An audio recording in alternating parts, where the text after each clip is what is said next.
Now, very, very often, in fact, I'm inspired by places, real places.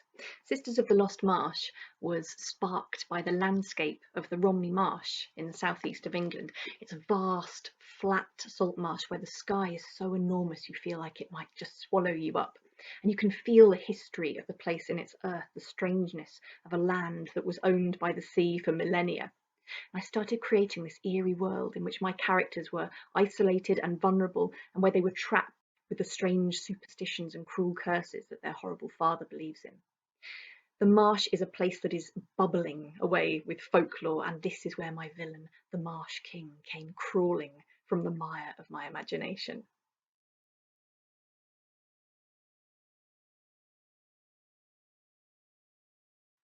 My second book, Castle by the Sea, is a World War II story, and it was partly inspired by a real place, the White Cliffs of Dover in Kent, and the Goodwin Sands, which is actually a real sandbank, and it sort of lurks beneath the surface of the waves.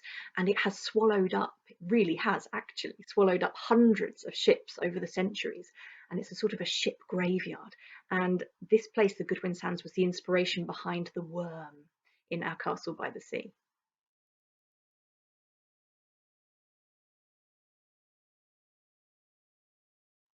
The Ghost of Goswater was also hugely inspired by a real place, a particular landscape, the breathtakingly beautiful mountains and lakes of the Lake District in the northwest of England.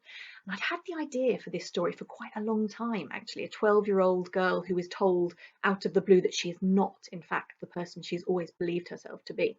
I couldn't make the idea work until I visited the lakes, and it was like a kind of nuclear fusion in my mind. It was two things colliding, the idea and the setting. And a big dramatic story needs a big dramatic setting, a big dramatic landscape.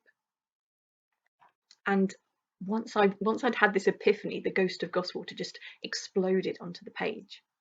So start thinking about places you know or places that you've been to that would make inspiring settings for stories.